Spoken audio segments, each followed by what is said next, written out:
All right. Should I do the same? Yeah, go ahead and start your recording. Good to go. Great. Thank you. All right, we are here for another panel discussion as part of the 2024 IGDN Summer Series, Gaming Beyond.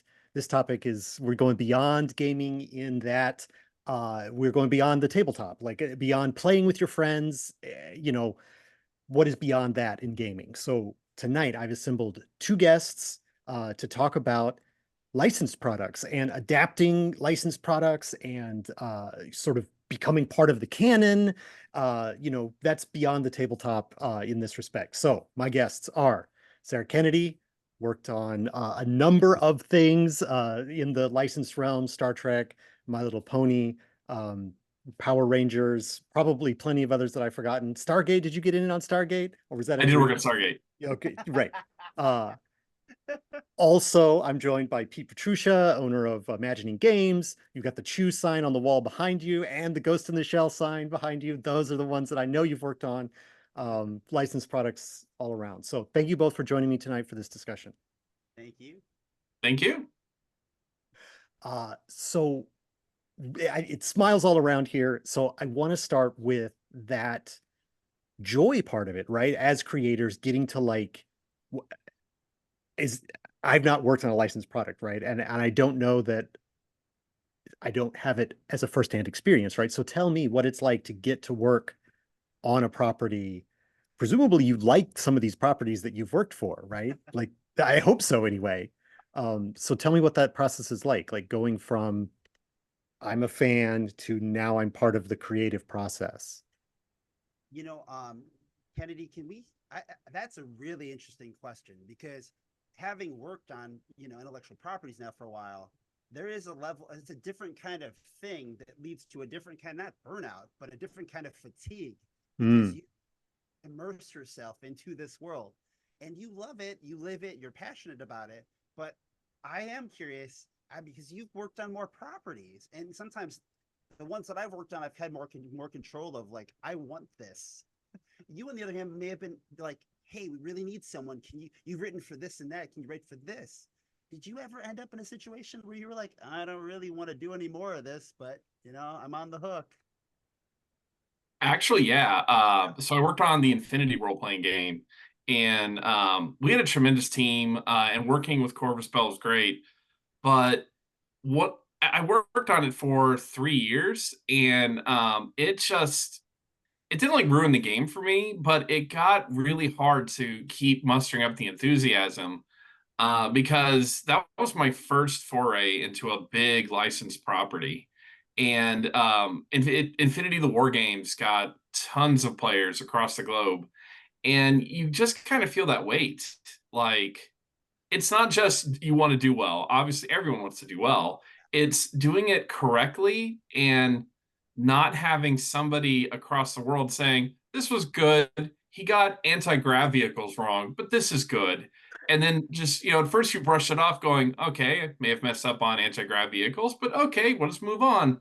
And then more and more comments like, why did you make this choice? Why did you make this stylistic choice? Or when I would try to play the minis game, with friends, and then it would come down to like if you had a night of bad rolls, it kind of made it so it's like, well, I better go home and not replicate this mess when I write about Ariadne later.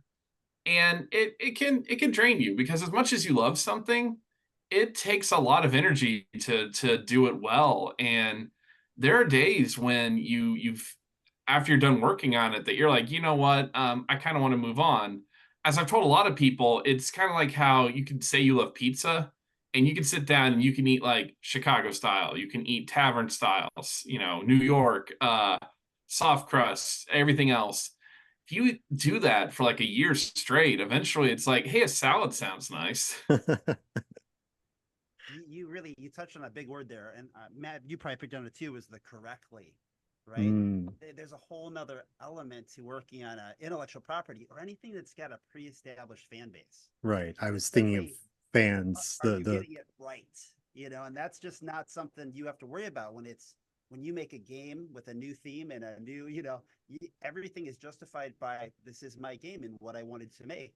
But now when you're dealing with these audiences who have a love for the thing, right? They don't always realize how much of a personal experience they attach to it. So you do find yourself often in this situation of like, you can't make everyone happy, and especially everyone who's really deeply invested in a thing, because they all have their own personal attachments and their own perspective of like, how blue is the sky? You know, my sky is cyan, but yours is kind of an aqua, you know, and we don't know that. We just all agree it's blue.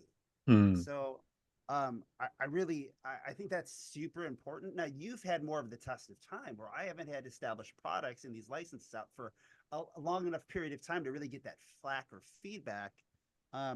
It also helps you if you, whether or not you have the choice of the system and things where I've been able to work in more narrative systems, not like a war game, which would be very, granular and detailed and specific.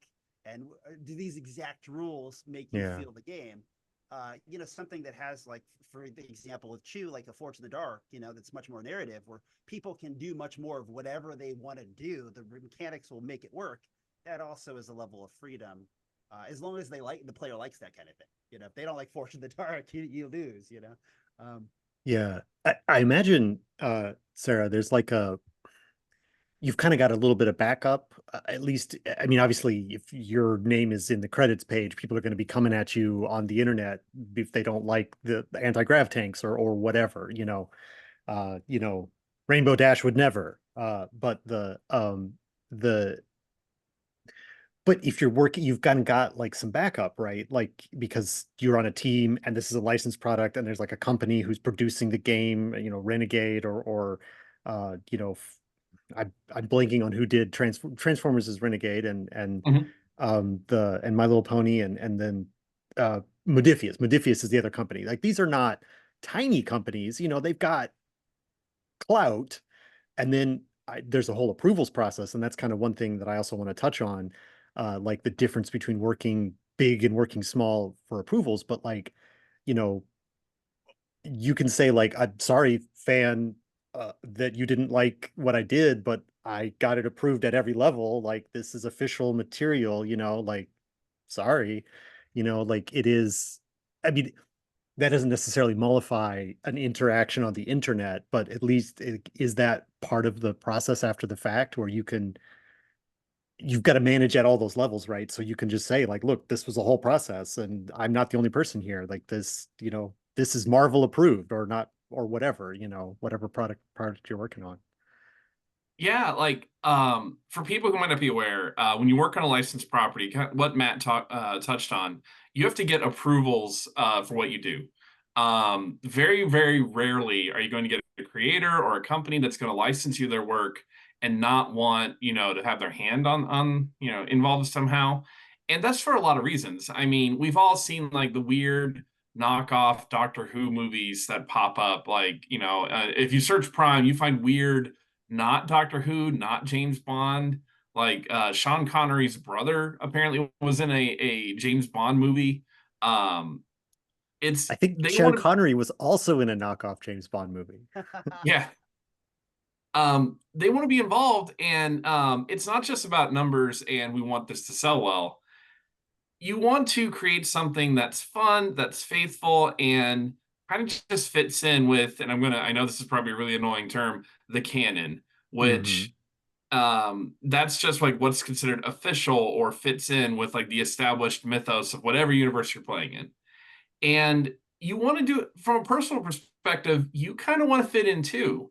I mean, if I was given control of a My Little Pony book and I turned them into cannibals, that might be hilarious. That might be hysterical. And everybody will be like, wow, you wrote the book where the ponies ate each other and like Rainbow Dash had to like bomb Equestria to prevent a zombie plague.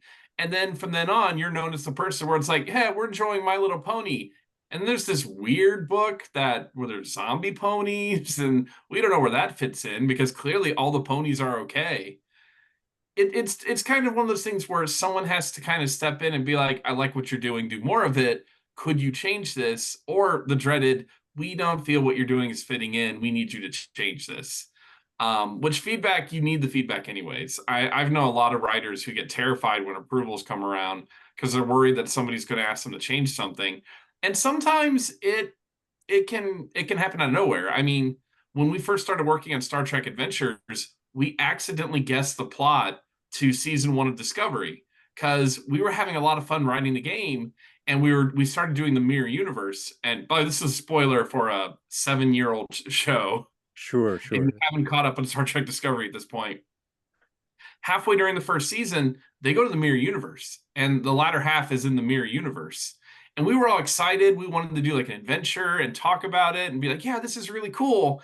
And then just out of nowhere, CBS contacted us and said, no, you cannot talk about the mirror universe. You cannot talk about anything involving this. You can't put it in at any level other than just a vague mention of the mirror universe. And we were confused because they wouldn't give us any more information, and they didn't have to. But it was also one of those, but why? Why wouldn't Mm, you want to talk about the mirror universe? And of course, right. we're all under NDAs. We can't talk about it online because then we don't get to work on Star Trek anymore. But it was just very interesting for us to be like, huh, so we've got to take all these written words and chunk it, and just because they said so. And that happens very rarely, but it's something you have to be prepared for. But I know I've talked about a lot of the doom and gloom of that approvals process, but there are times when you get to work on a property and then somebody will be like, hey, just so you know, this is going to be a big push for next year. So work this in, and they'll slide you something. And it'll be like, this is so cool. I can't wait to write about this or talk about this. This is really cool. That's that We media tie-in magic, right? Yeah.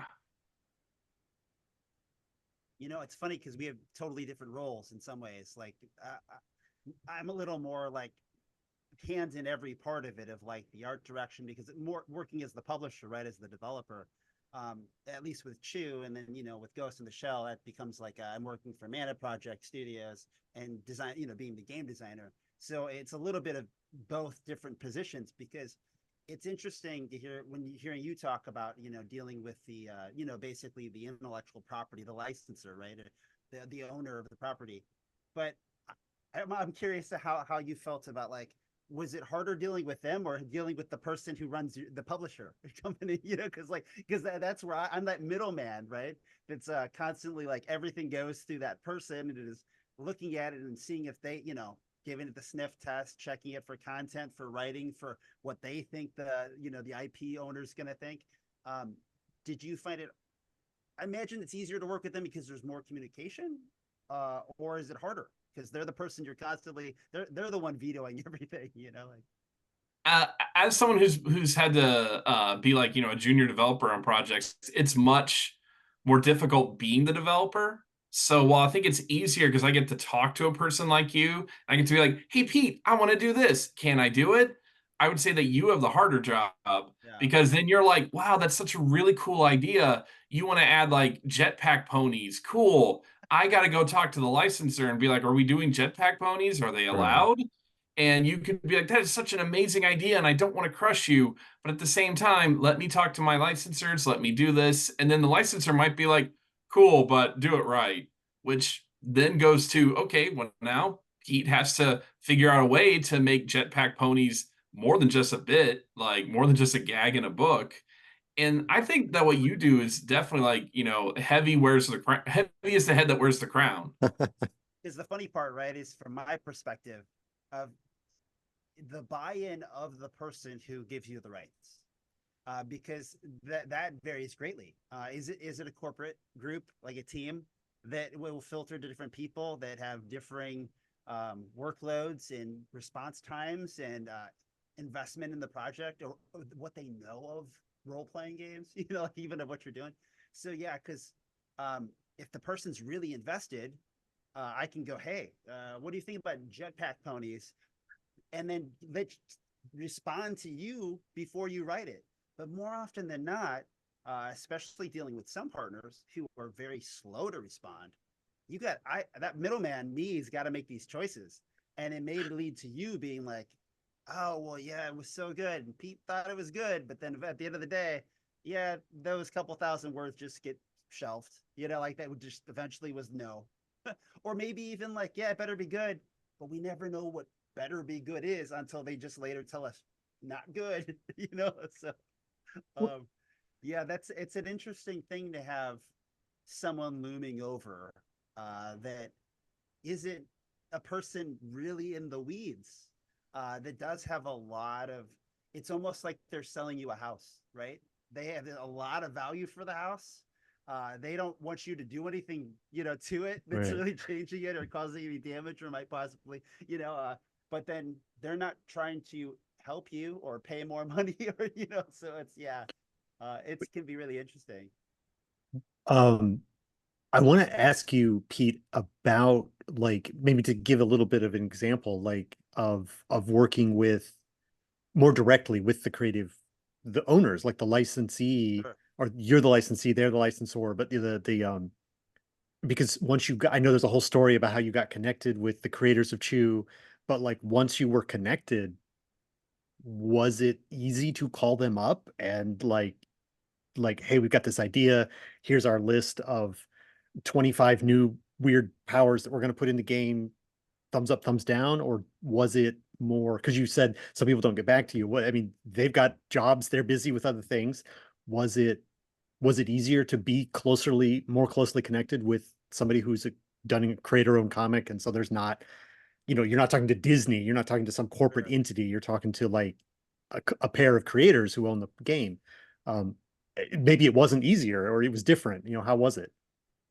It's a little bit of both, because it's the same thing as like if you dealt with me, right? If you're a publishing company that's not many people, if you're just a couple key people, well, the nice thing is if you work with Disney, you might have the benefit if someone's on vacation that there's someone else who can backfill or other people watching the email. So you just run into normal human stuff of like, it is one person who is invested, but they can get swamped and overwhelmed and busy, and it can be a less of a priority because it's not what they're working on, it's what you're working on. So it's a little bit of that, so it's more like stop and go at times. Hmm. I think that's completely fair for any freelancer, honestly, in a lot of ways of, but especially because like they're image creators, so that's a perfect example of like indie RPG designers, right? They're Yeah. small teams, just a couple people, key people, right? And then uh, they have lives. Now, it's really interesting because I mean, I can speculate and just from talking to other companies, but you look at something like Die, another image comic property where that went to Rowan Rook and Deckard, and you get Kieran Gillen, who is, gosh, is it Gillen? Did I say it wrong? But Kieran, was like basically, I want to write the game. I have mostly written the game. My artist has drawn the art. We can use anything you want. I really need some help from a publisher of Right. role playing games because I don't know that. That's a person who's all in. That's like they, you have, all the answers. They are dedicated.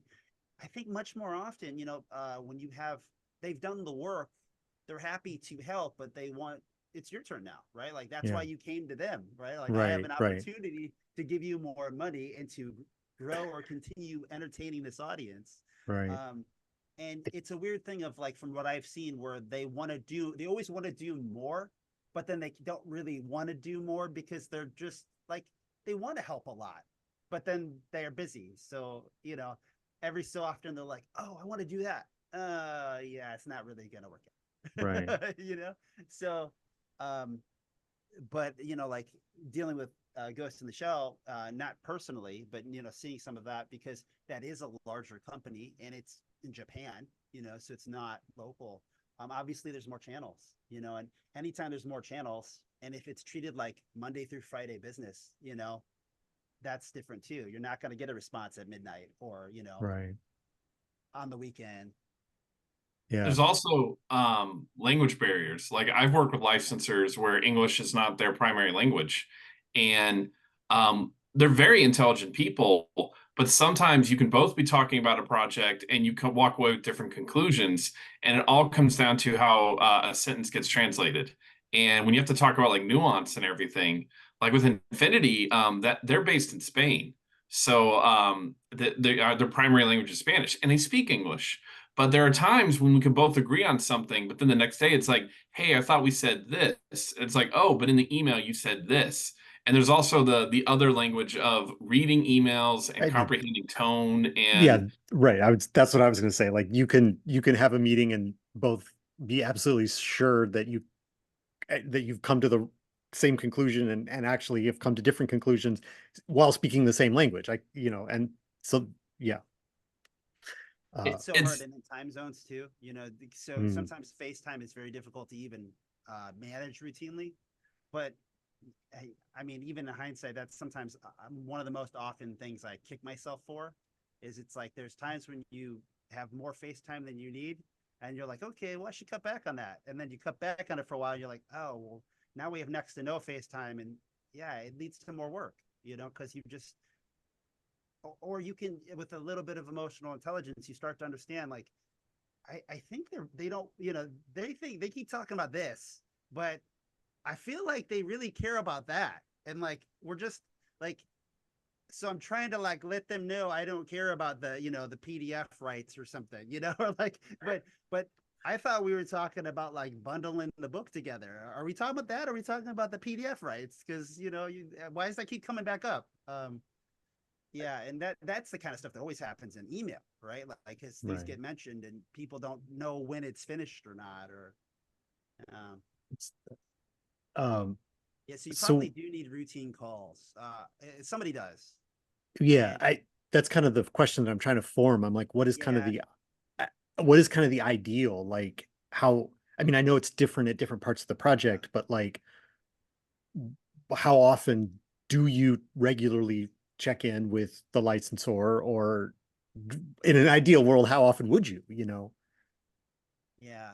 Uh, um yeah, Kenny, I was going to ask you, what was yours? I saw we kind of like was like we'll visit like once a quarter, if not more, but it's kind of like that was just like contractually like kind of a baseline, just to have something like setting a pattern. Um, so I would say basically, obviously there's like once or twice you meet to discuss what the project is and the scope.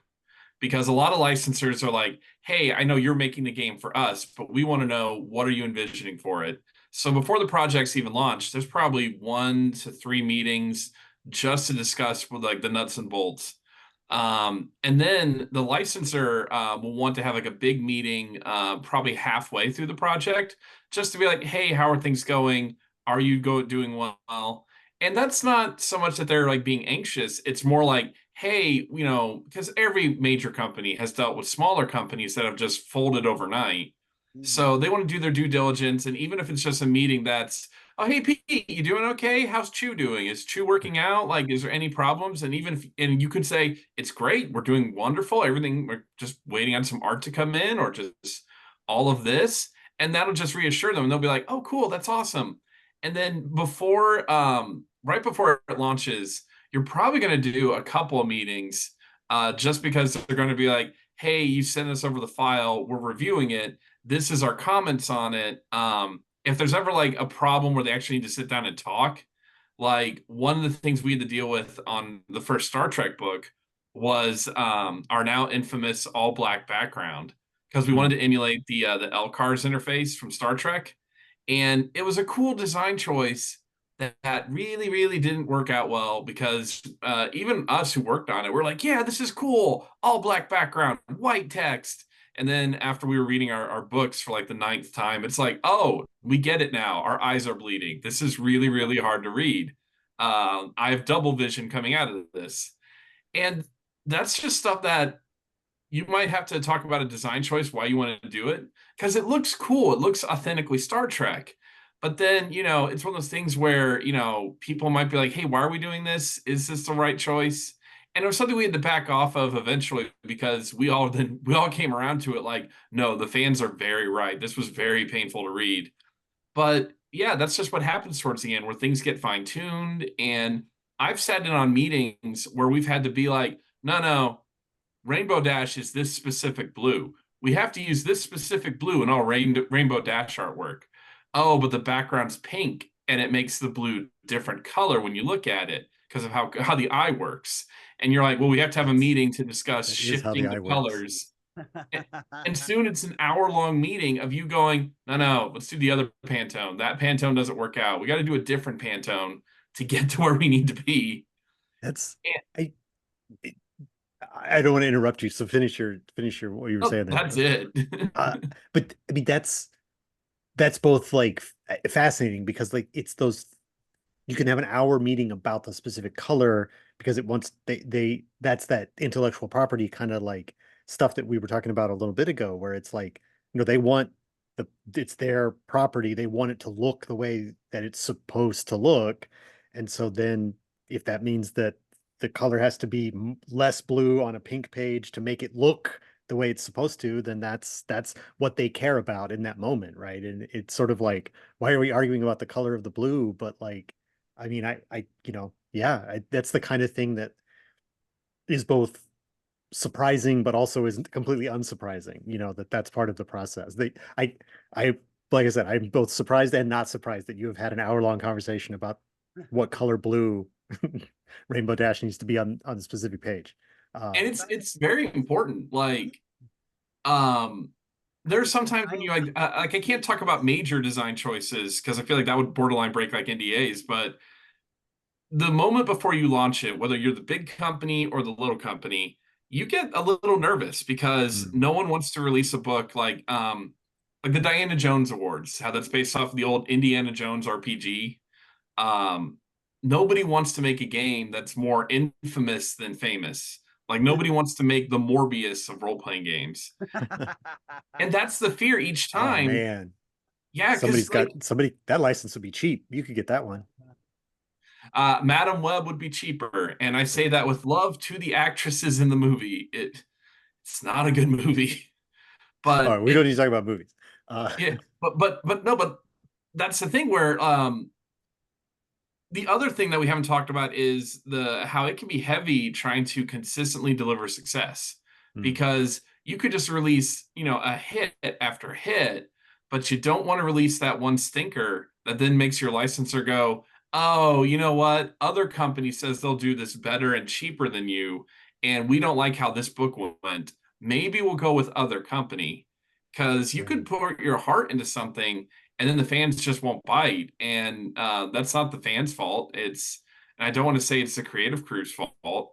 It really is yeah. just one of those cases of, oh, I thought you would really like this pie. I made it out of like boysenberry rather than blueberry, but okay, you didn't like boysenberry pie. I had boysenberry pie for lunch. It's not what I wanted tonight, Like Yeah. sometimes So that's the way it one of works the out. things I wanted to chime in with was, it was eye-opening for me too when you were mentioning the color. But then as you talk about the properties, I mean, like if you don't get the Power Ranger red right, if you don't get like iconic characters that are a certain color in My Little Pony, the Super Mario Brothers, if the red or the blue is off, it is very interesting to think of that because, like for Chew, it's not Mickey Mouse iconic, right? There's a different level to that. But when you're working with properties that are like childhood nostalgia that have been drawn one way for a large period of time, yeah, that's really interesting to me. And like even Ghost in the Shell is something that clearly like there's been different iterations of. But I don't necessarily know if that's the case with like, I mean, yeah, there's been different Marios, but like largely those colors have stayed the same. Like there is a Pantone or whatever that's like that fire truck red or whatever. Um, I know with Chew, for example, like the variant on that was like Rob was the artist. Rob had done every piece of Chew art ever. So that was it was important. And you don't really get somebody who can do Rob. You get someone who could do something like Rob, right? Because like if you are very iconic in your own individual art style, it's like award winning, but was something off. It's like the Invader Zim stuff. You know what I mean? Like the I can't, his name's escaping me right now, but some people just have their own unique thing. They came from left field that is not an art style that's generally used or emulated. Um, and that was the case of like Rob's was like, if you want more art, I'm doing it. Right. When it comes to, Yeah, so we were able to do more with graphic design or reuse or tailor and, use the art, the existing art, because that was comic books are a format that have a lot of art already, which was sure. nice. But it is interesting with different mediums. Like as we can see with something like that's very TV oriented, those colors are ingrained in people's minds, right? Yeah. But then if you have a small team and you're emulating a product that's based on a couple people, it may be not something you can emulate more. You might not even be allowed to. It's like it needs to be the same, right? So you could imagine running into a situation where hey, Rob Guillory, right, the artist for Chew, what if I needed all kinds of new art? Like you'd be stuck waiting on the one individual. Right. At least the There's actually creator and contract person would know that, but like they'd be aware. It wouldn't be an excuse, but Right. because that's And actually another thing too. Like the art style, like it can just be hard to nail that art style. Like I talked to some of the artists who worked on the Avatar: The Last Airbender game. And they said, yeah, you think it would be just really easy. Like some cases, you're just reusing artwork because that's what it's known for. But then when you want to create new artwork, it's kind of got to fit into that style. Like they couldn't just suddenly do like a super detailed, very lifelike portrait of Aang, sure. just stick that in the middle of the book because fans will be like, oh, that's not the vibe that this is going for. This is very different and kind of weird. And it's one of those things where you want to do right by the fans, and sometimes you want to create new things. And you don't just want to be like, all right, let's stop on this part of the episode. Let's, copy and paste. Let's put this in the book. Because that can be fun too. And I've worked on some games where we've had to do it, but it can also just be like, oh, that's how do we emulate that style? And with Chew, the artist, he just has that very distinctive flavor. And that can be a little difficult. Not impossible, because I've seen a lot of like with Stargate, we kind of came up with our own style for the artwork, which I think worked pretty well. But it can be a challenge. yeah, it looks like you look at Free League and they're allowed to take their kind of art style and implement it on each license. Yeah. It's so beautiful. One of the things though that you brought up there is, like when we use the comics for Chew, it's a perfect medium format because we have these images that are already like 600 DPI. We can take small panels and make them giant, pages. But a lot of times, to the detriment, we see the TV shows have the opposite problem. Like, I saw someone complaining about Cowboy Bebop. Like not a big thing. It was just like, hey, I thought maybe they'd do some new art. Well, they came equipped with the wealth of the, like the original anime from the 80s and 90s. So there's going to be some, element of like it's outdated, it's from the past, it's going to have a certain look. How do you make any new art that fits what the 80s and 90s anime on TV looked like that port Right. over, right? It's not like it's not art, it was animation. It's just literally ripped, right? So yeah, the limitations of what you have to work with, because also, as we all know, art is expensive. Sure. So, and you're already going to be paying for royalties. So usually there's some trade-off in that art budget, right? I can only Right. imagine with some games, because even Dragon Prince would have something like, or Avatar, these are good examples where you're going to see more art from the cartoon, but that's really hard to continue to emulate for the other art that you want. So Right. Yeah. unless I the mean, style this, like Dragon Prince was pretty modern, so they can rip better. It looks better, but that's just because it's more modern. right. It's, yeah. And like the artists are still like potentially still involved, right? Like you said with Rob, like Rob has done how how many pieces new for the book, like the RPG, like Four, how many yeah, four how pieces. many how many new pieces? Like, Yeah, he did four. Yeah, oh, just four. Okay. yeah, we did four new pieces. Okay. The covers and inside end pages, end papers. So Okay. So they're big pieces. They're big pieces. yeah, they're all big ones, but Okay. But that's okay. So it's not like he was doing, 70 new pieces of art. no, no, yeah. That's And yeah, it's that's interesting because you, as also a publisher, like you have that insight like I do of um don't shoot yourself in the foot. Like being yeah, realistic with your plans and projections, and like, yeah, like I'm gonna pay royalties, so I want to make as much of the artwork that I can. He doesn't want new art other than what goes through him, which I can kind of gauge how fast and what kind of process that's like through these few pieces. There was a point where I was like, okay, well, there's gonna be two for sure.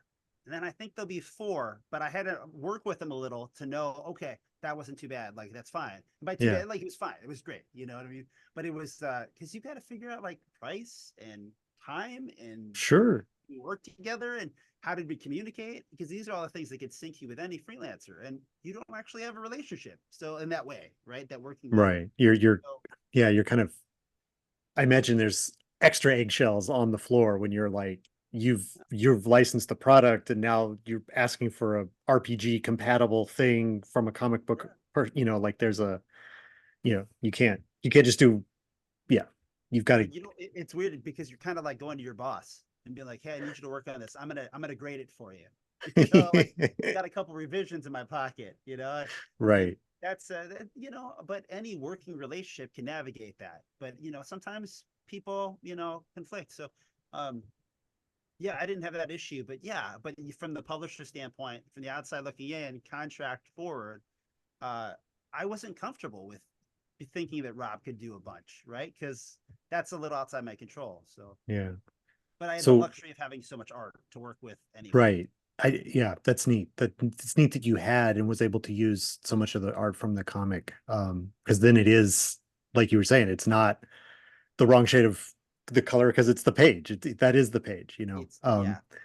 Uh, so I have a couple questions that I want to ask also here. So I think I'll save the big success for the end. So is there like a, for lack of a better term, is there a pipeline, right? So like I feel like this is just the direction your career has kind of gone, Sarah, where it's like I did Star Trek, and now I've done Star Gate, and now I've done Transformer, or not Transformer. Now I've done Power Rangers. Now I've done my little. It's like, oh yeah, well get Sarah. Sarah did a great job. Whatever the IP is, contact them because they know how to do this.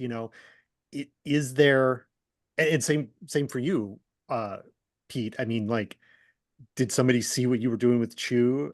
I can easily imagine that somebody saw what you were doing with Chew and they're like, we need that person to come do this Ghost in the Shell thing.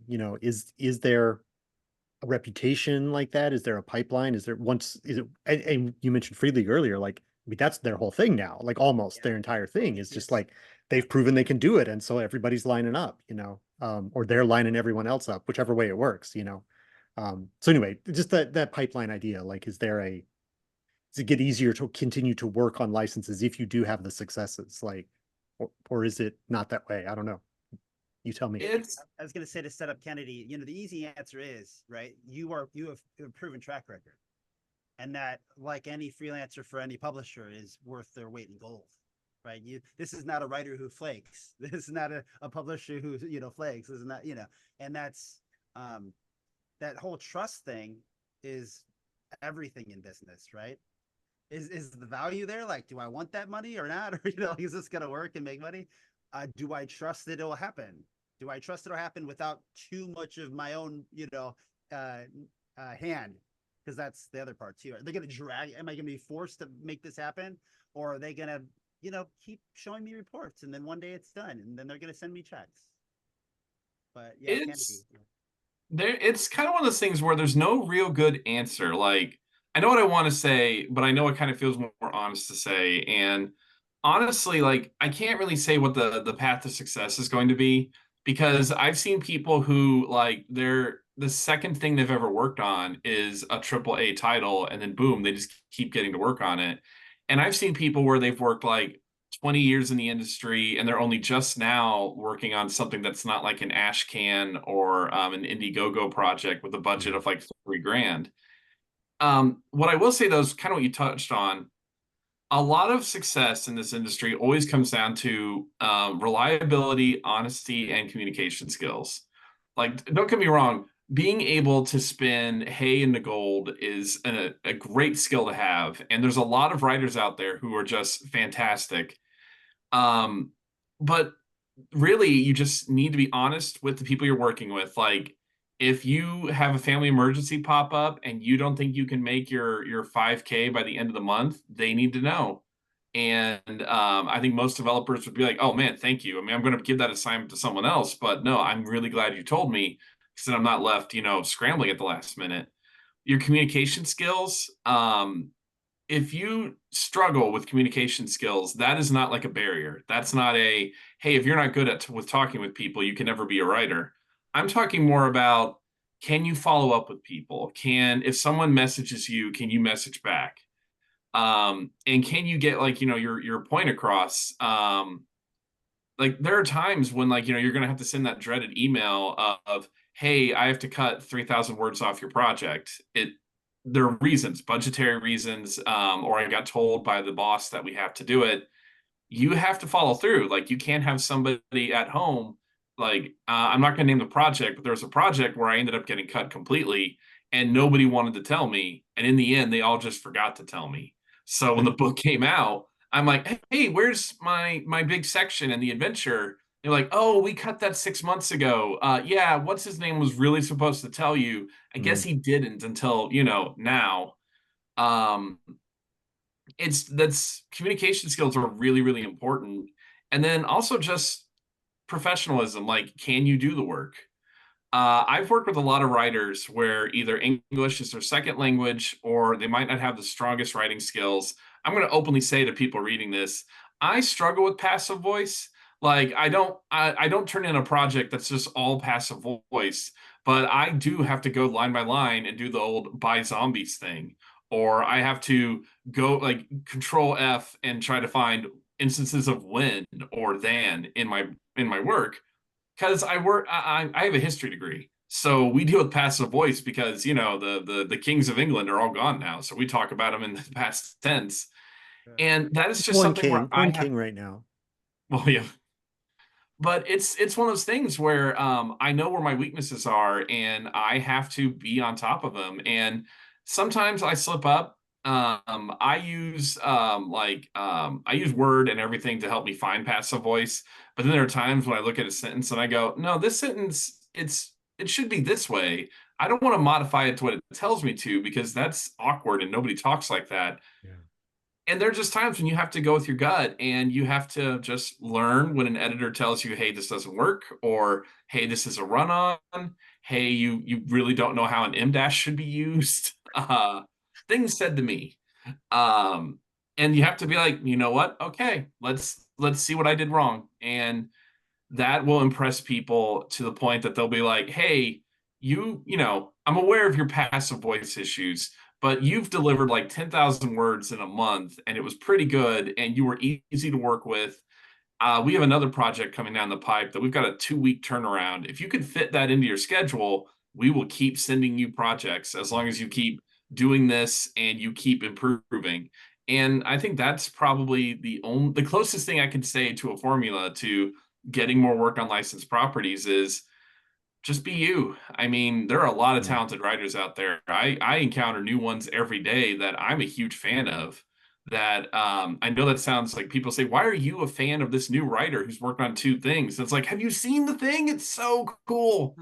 Like I'm working with someone on Sentai and Sensibility. It's a Kickstarter game for Power Rangers in Regency era England, and it is a marvelous game. And people are like, but you've worked on Power Rangers. Why are you worried about this Kickstarter game? And I'm like, have you seen the Kickstarter? Have you seen their Let's Play video? This is such a cool and neat concept. I never thought of playing a serious game of, oh, we must go to the cotillion at noon. But Don, that Lord Zed, he is trying to destroy London, but we have to maintain face in society. And that just is Yeah. a wonderful game. It's all right. I think my last, well, we'll do socials at the end, but like so my last question for both of you is there a dream project that you would want to work on that you want to tell us about that That's you the haven't funny gotten to work part. on yet that you would want to work on? That's the funny part because it's the thing of like you almost don't want to throw it out there because Oh, somebody could snatch it. sure. Uh, I mean, like I said, you could just say yes. There are other things I want to work on, or Yes. what's the if you have a pie in the sky IP that you would love to contribute something to, I'd love to hear about what that is. So Oh, oh, I go ahead. have revealed mine for a while was that I've been working at Chew and then Ghost in the Shell fell in my lap. So there's things like that that you just, you stay busy. But there's been two that, as a game designer, you have your inspirations and you have the things that you really want to be working on. And then life has a way and the pipeline has a way of keeping you busy with other plans. But like I've wanted to make Hollow Knight, like the Mm, official for a long, after playing it just how atmospheric it is. I would love to, in the ninth level knows, I want to do it in polymorph. I think I could do something really masterful that I want to really innovate that sort of how do we not go up in levels in advancement, but how do we have equipment that really redefines how gameplay is played in a role-playing game, just like it opens new areas in the map of a Metroidvania game, you know? So Yeah. I've been fascinated by that. Like I I'd be really wanted to do it. And I like everything you've just said, Pete. That yeah, sounds great. right. So and then I keep thinking I'm gonna get these monopoly bags of money, and then I'm gonna go to Australia and be like, Team Cherry, listen to me. No, seriously, I want to make this game.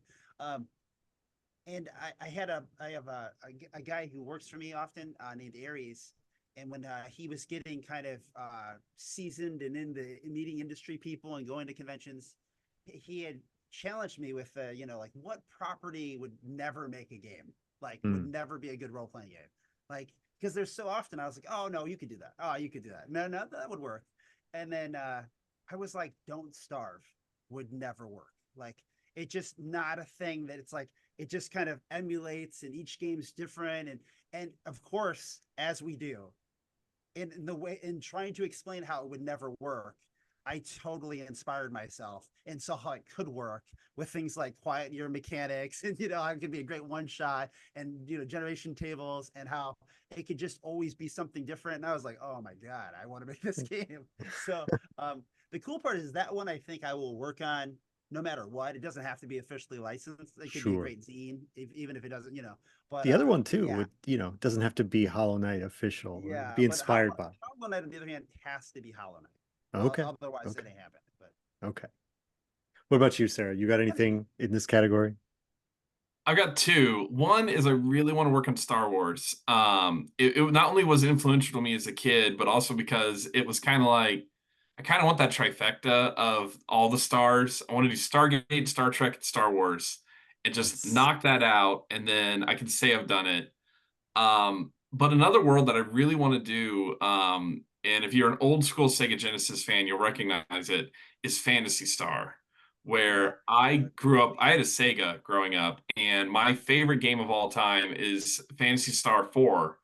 And it's a fun little world. It's kind of one of those settings where it just feels like people just kept saying yes, and it works. Where you just get to work in a world where it's you start on a desert planet and you meet these like all these people and you're bounty hunters and you're fighting monsters, but then this evil dark creature known as Dark Force, which is the silliest name for a bad guy, and yet it works. yeah, And it then you does. it's encounter very of its time though. It's yeah.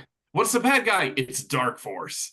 But you meet cyborgs and little gremlin men, and you go to different planets, and there's wisecracking alien priests, and you battle on a destroyed planet. We have to unlock like the sword of Argo, and then that's the only thing that lets you kill the Dark Force, which is the evil entity. But it all there's works. there's a lot there. There's a lot there. Yeah. All right. Do you remember, Kennedy? There was a game. I don't think it ever got finished. It was called like Red Aegis or Broken Aegis or something. And I just remember that because it had the idea of characters being a lineage that the players then went through different eras of time as their character's lineage.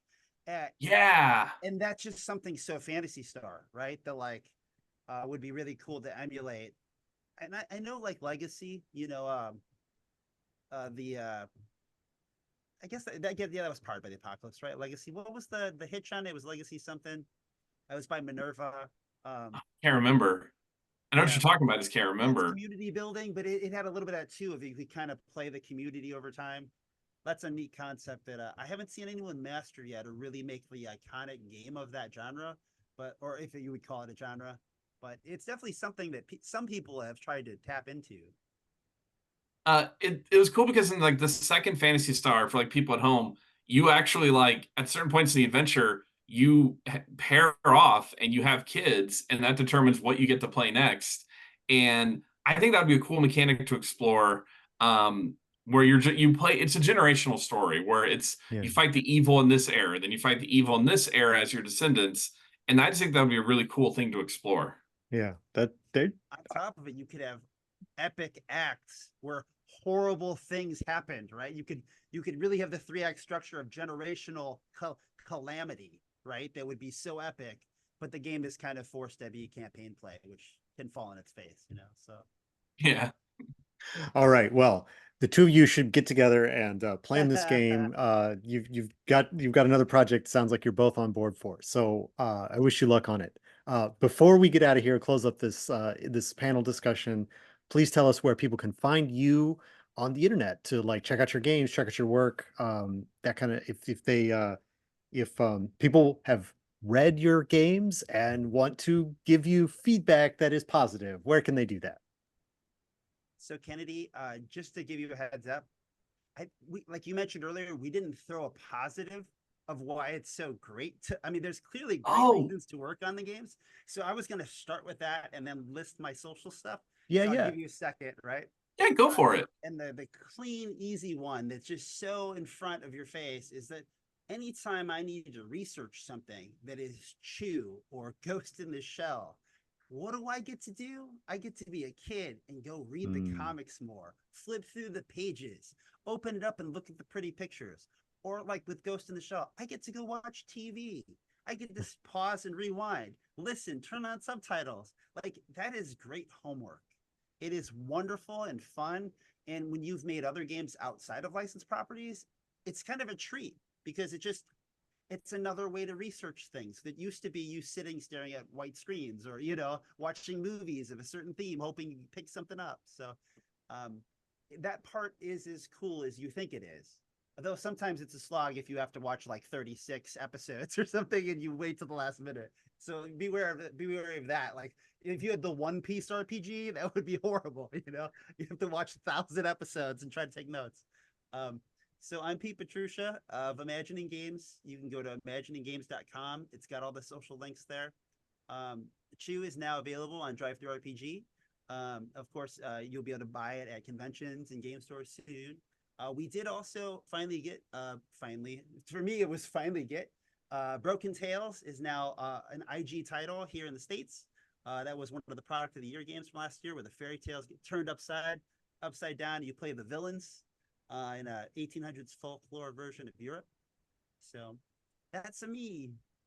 How about Nice. you, Kennedy? Yeah, no, it's really great working on IPs, like on licensed properties. Um, yeah, I know we talked about some of the negatives, but at the end of the day, when you think about the history of what you've worked on, you can say, hey, I actually had a tangible thing that I was involved with this. Like, I got to meet the guy at a convention who did the prototypes for the Star Destroyer, the X-Wing, the TIE Fighter. And even though they changed because George Lucas wanted them to look different, he can still say, hey, these were my original drawings, these were my original designs. You know, I got to do this. And even though it didn't end up being in the universe, I still was like, my X-Wing led to the X-Wing that blew up the Death Star. And for me, getting to say, hey, I made this cool little plot thread in Star Trek, or working on the Stargate RPG, I got to, well, one, watch a million episodes of Stargate, but That's a being lot. able to I had fans who talked about how much they loved one of my villains, where I didn't know that the people writing the missions would just fall in love with this villain, and they turned him into this big omnipresent threat. And watching people write about him and play, like players face off against him, and he was doomed to die. And players would tell me, "Hey, I killed Wepplewet. Yeah, we took him out this way, and you must feel upset that we killed him." And I'm like, no, no, you did a great way of killing him. That is new and novel. The other group, they did it this way, and it makes you feel really good. But Nice. if you want to find me, I'm over on Blue Sky as triceratops dot bluesky.com, I believe is how they do it. You can also find me over on Twitter as Sarah Stone 83. And if you want to find my books on drive-through, a lot of them still go under like John Kennedy or John D. Kennedy. And yeah, you can just find me pretty much anywhere as either like JK Myth or I'm slowly taking up like weird different variations of triceratops because sometimes I'm not very creative and I just really like them.